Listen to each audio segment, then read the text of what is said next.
नमस्कार दोस्तों, मैं आर्या सर आपका अपने YouTube क्लास में स्वागत करता हूं। मैं आपको हिंदी का आज भाग 3 पढ़ाऊंगा। इसके पहले हमने आपको भाग 2 पढ़ाया था जिसमें 4 रस पढ़ाया था आपने, ठीक है। उसके आगे का जो रस है हम उसको आज की डेट में आपको बताएंगे। इसके बीच का जो क्लास यानी इसके पहले हमारा जो क्लास हुआ वो गैप में चला गया क्योंकि हमको थोड़ा चोट लग गई थी, ठीक। चलिए ध्यान देते हैं, हिंदी का भाग 3 में 4 रस पढ़ेंगे, ठीक, जिसमें हास्य रस, भयानक रस, विभत्स रस और अद्भुत रस के बारे में जानकारी प्राप्त करेंगे, ठीक। तो इसमें पहला भाग है, ठीक, यानी जो 4 रस हमने पढ़ा था उसको छोड़ दीजिए। उसके बाद का नेक्स्ट रस आता है आपका 5 नंबर, हास्य रस। कौन सा रस आता है? हास्य रस, जिसका स्थायी भाव होता है हास। क्या होता है? हास, ठीक है। इसकी परिभाषा को अगर हम ध्यान दें, ठीक है, जहां पर किसी विचित्र स्थिति या परिस्थिति को देखकर मन में हास नामक अस्थायी भाव उत्पन्न हो जाए वहां पर हास्य रस होता है। यानी कोई भी स्थिति है और वहां पर हमको जो भी स्थिति थी या परिस्थिति थी उसको देखने से हमारे मन में जो अस्थायी भाव हास आ गया यानी हंसी आ गई, ठीक, वही हमारा हास्य रस होता है, ठीक। तो ध्यान दीजिएगा, इसका उदाहरण क्या है? शीश पर गंगा हंसे, भुजंगी में भुजंगा हंसे, हास ही को दंगा भयो नंगा के विवाह में, ठीक है। तो ये जो रस उदाहरण है ये हास्य रस का उदाहरण है कि शीश पर गंगा हंसे, भुजन में भुजंगा हंसे, हास ही को दंगा भयो नंगा के विवाह में, ठीक। दूसरा उदाहरण हम ध्यान देते हैं, बुरे समय को देखकर गंजे तू क्यों रोए, किसी भी हालत में तेरा बाल न बांका होए, ठीक है। दूसरा उदाहरण क्या है? बुरे समय को देखकर गंजे तू क्यों रोए, ठीक है, यानी बुरा समय है, तुम्हारा सर जो है वो गंजा है, ठीक। तो कह रहा है किसी भी हालत में तेरा, यानी कोई भी हालत, कोई भी परिस्थिति या स्थिति होगी, बाल न बांका होए, तुम्हारे बाल का कोई बांका नहीं कर सकता। क्यों? क्योंकि उसमें बाल ही नहीं है, ठीक। ये हास्यरस का उदाहरण है। नेक्स्ट उदाहरण की अगर हम बात करें, चींटी चढ़ी पहाड़ पे मरने के वास्ते, चींटी चढ़ी पहाड़ पे मरने के वास्ते, नीचे खड़े कपिल देव कैच लेने के वास्ते, ठीक है। यह एक उदाहरण ऐसे इसी पर जस्ट बन सकता है, बीवी चढ़ी पहाड़ पे मरने के वास्ते, नीचे खड़े पति देव कैच लेने के वास्ते, ठीक है। नेक्स्ट उदाहरण की अगर हम बात करें, ठीक है, मैं ऐसा महावीर हूं पापड़ तोड़ सकता हूं, अगर गुस्सा आ जाए तो कागज मड़ोड़ सकता हूं। ये आपके हास्य रस के उदाहरण है, ठीक। नेक्स्ट हम अगर रस की बात करते हैं, अगर आपको समझ में आया तो अच्छी बात है, ठीक। नेक्स्ट रस की हम अगर बात करें तो आपका आता है भयानक रस। कौन सा रस आता है? भयानक रस, जिसका स्थायी भाव भय होता है यानी डर होता है। यानी आप किसी भी स्थिति या परिस्थिति को देखते हैं, वहां पर अगर आपको डर लग गया या भय लग गया तो वहां पर आपका भयानक रस होता है, ठीक। इसकी परिभाषा की अगर बात करें हम, जब किसी भयानक व्यक्ति, वस्तु या घटना से, ठीक है, सुनने या देखने से मन में जो अस्थायी भाव भय उत्पन्न हो जाए, ठीक है। जब किसी विचित्र वस्तु, ठीक है, घटना, ठीक है, या जब किसी भयानक व्यक्ति, वस्तु या घटना को सुनने या देखने से मन में जो भय नामक अस्थायी भाव उत्पन्न हो जाता है वही आपका भयानक रस होता है, ठीक है। यानी कोई भी स्थिति परिस्थिति थी, वहां पर हमको देखने सुनने से जो भी व्यक्ति या घटना, जो भी वस्तु, ठीक, उससे हमको भय उत्पन्न हुआ यानी डर गए, ठीक, वहां पर हमारा भयानक रस हो जाता है, ठीक है।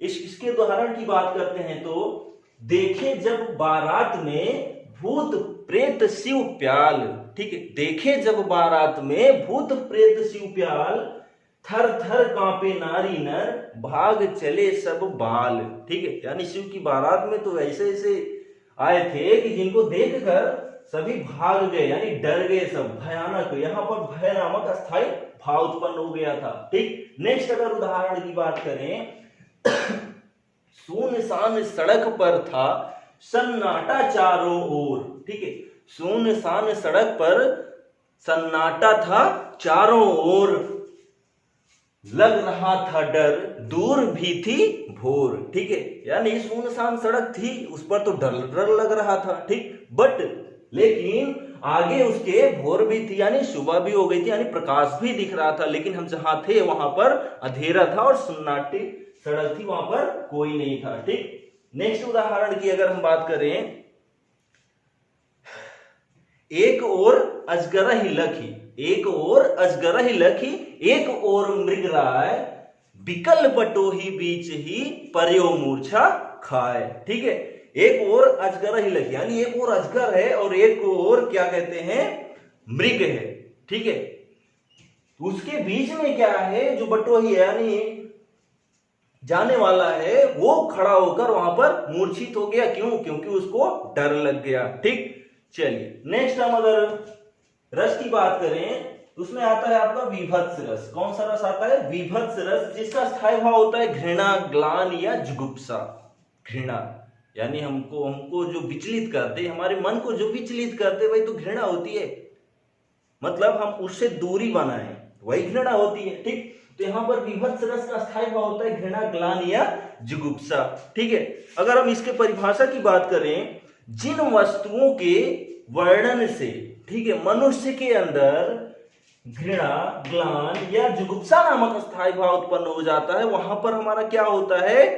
विभत्स रस होता है। ठीक है, जिन वस्तुओं के वर्णन से मनुष्य के अंदर, ठीक, घृणा या ग्लानि या जुगुप्सा नामक स्थायी भाव उत्पन्न हो जाए, वही हमारा विभत्स रस होता है। यानी जहां पर या जिस घटना को देखने से हमारे अंदर घृणा हो जाए, वहीं पर हमारा विभत्स रस होता है। ठीक, तो इसके उदाहरण की अगर हम बात करते हैं तो ध्यान दीजिएगा, सिर पर बैठो काग, आंख दो खात निकारत। ठीक है, यानी कोई मारा जानवर है, उसके सिर पर क्या बैठा है? कौवा बैठा है। ठीक है, आंख दो खात निकारत, उसकी आंखों को, दोनों आंखों को निकाल निकाल के खा रहा है। ठीक है, खींचत जीभ स्यार, और उसकी जीभ को जो है सियार जानते हो ना, वो खा रहा है। ठीक, अति आनंद और भारत, सबको बहुत आनंद आ रहा है उस मरे हुए जानवर को खाने में। यहाँ पर घृणा, यानी आप रास्ते में जा रहे हैं, कोई जानवर मरा हुआ है और उसको कुछ कुत्ते या चील कौवे जो भी हो, ठीक है, वो अगर नोच नोच के खा रहे हैं, तो अगर आप उसको देखते हैं तो तुरंत घृणा आ जाती है। ठीक है, तो वहां पर क्या होता है? आपका विभत्स रस होता है। ठीक,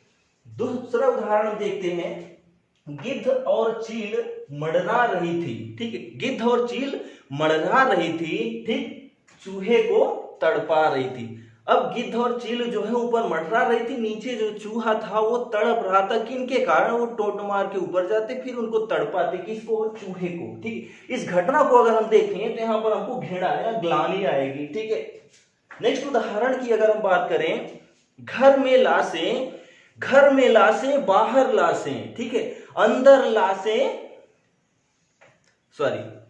घर में लाशें बाहर लाशें, सड़ती लाशें नुचती लाशें, दुर्गंध घोंटती हैं सांसें। ठीक है, इंसान हुआ लाशें। ठीक है, यानी यहां पर जो उदाहरण हुआ है, घर में लाशें बाहर लाशें, सड़ती लाशें नुचती लाशें, दुर्गंध घोंटती हैं सांसें, इंसान हुआ लाशें। ऐसे उदाहरण के रूप में अभी आप देख सकते हैं। ठीक है, अमेरिका में कोरोना की वजह से इतनी सारी मृत्यु हो गई है, वहां पर आप ये जान सकते हैं कि घर में लाशें बाहर लाशें, सड़ती लाशें नुचती लाशें, दुर्गंध घोंटती हैं सांसें, इंसान हुआ लाशें। ठीक है, आप देख ही रहे हैं कोरोना की वजह से बहुत सारे इंसान काल के गाल में समा चुके हैं, और इसका उदाहरण आप यहां पर जान सकते हैं। ठीक है, नेक्स्ट अगर हम बात करते हैं रस की, तो यहां पर आता है आपका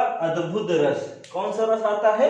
अद्भुत रस आता है। ठीक है, अद्भुत रस का स्थायी भाव होता है आश्चर्य या विस्मय। ठीक है, अद्भुत यानी कोई भी ऐसी घटना हो जिसको आप देखें या सुने, उसमें आश्चर्य अनुभव करें, वहां पर आपका होता है क्या? अद्भुत रस होता है। अरे ये तो अद्भुत हो गया। ठीक है, तो ऐसे अगर आपके मन में आ जाए कोई आश्चर्य की बात, जहां पर आप चौंक जाएं, ठीक है, वहां पर क्या होता है? अद्भुत रस होता है। ठीक, इसका स्थायी भाव क्या होता है? आश्चर्य या विस्मय। ठीक है, तो ध्यान देते हैं हम इसके उदाहरण को, अभी इसको परिभाषा। अद्भुत रस का अस्थायी भाव आश्चर्य या विस्मय होता है। ठीक, अब इसकी हम परिभाषा की बात करें, जब किसी व्यक्ति के मन में, ठीक है, जब किसी व्यक्ति के मन में किसी विचित्र, ठीक है, या किसी विचित्र वस्तु या घटना को देखने से, जब किसी व्यक्ति के मन में, ठीक है, किसी विचित्र घटना या वस्तु को देखने से जो अस्थायी भाव आश्चर्य या विस्मय उत्पन्न हो जाता है, ठीक है, अस्थायी भाव आश्चर्य उत्पन्न हो जाता है, वहां पर हमारा कौन सा रस होता है? अद्भुत रस होता है। ठीक है, यानी किसी विचित्र घटना या वस्तु को देखने से मन में जो आश्चर्य, ठीक है, यानी किसी वस्तु या घटना को देखने से मन में उत्पन्न आश्चर्य नामक अस्थायी भाव हमारा अद्भुत रस कहलाता है। ठीक है, इसके उदाहरण की अगर हम बात करें, आगे नदियां खरी अपार, ठीक है, आगे नदियां खरी अपार, घोड़ा उतरे कैसे पार, आगे नदियां खरी अपार, घोड़ा उतरे कैसे पार, राणा ने सोचा इस पार, तब तक चेतक था उस पार। ठीक है, राणा जो थे वो क्या गए कि घोड़े को अपने साथ तो ले गए थे, लेकिन नदी आ गई तो वो सोचे कि हम उस पार जाएंगे कैसे। राणा इधर सोचते ही रह गए कि घोड़ा उस पार चला गया। यहाँ पर आश्चर्य की बात यह हुई कि राणा तो नदी के इसी पार रह गए, लेकिन घोड़ा उस पार पहुंच गया। ये आश्चर्य की बात हो गई। ठीक, नेक्स्ट उदाहरण आता है, देख यशोदा शिशु के मुख में, देख यशोदा शिशु के मुख में सकल विश्व की काया। ठीक है, यशोदा ने किसके? श्री कृष्ण के मुख में पूरे ब्रह्मांड को देख लिया, पूरे विश्व को देख लिया केवल उनके मुख में। क्षण भर को वह बनी अचेतन, ठीक है, क्षण भर को वह बनी अचेतन, यानी वो ऐसे हो गई कि जैसे वो पत्थर की मूर्ति हो गई हो, हिल न सकी कोमल काया। उसको देख कर, यानी श्री कृष्ण के मुख में पूरे विश्व को, पूरे ब्रह्मांड को देखने की वजह से वो हिल न सकी। क्यों? क्योंकि उनको अद्भुत हो गया कि इसके मुख में पूरा ब्रह्मांड, पूरा विश्व दिखाई दे रहा है। ऐसा अनुभव करने के बाद वो क्या हुआ? वो पत्थर जैसी हो गई जिससे वो हिल ना सकी। नेक्स्ट उदाहरण की अगर हम बात करें, नारी बीच सारी है, ठीक है, नारी बीच सारी है कि सारी बीच नारी है, ठीक है, कि नारी ही की सारी है कि सारी ही की नारी है। ठीक है, यानी नारी ही की सारी है। आपने यशोदा, सॉरी, द्रौपदी का चीरहरण जब हो रहा था तो उसमें ये पता नहीं चल पा रहा था कि साड़ी ने द्रौपदी को लपेटा है या द्रौपदी ने साड़ी को लपेटा है, उसमें कुछ पता ही नहीं चल पा रहा था। इसलिए वहां पर अद्भुत रस, आश्चर्य की बात थी कि साड़ी ने द्रौपदी को लपेटा, यानी इस नारी को लपेटा है कि नारी ने ही इस साड़ी को लपेट लिया है।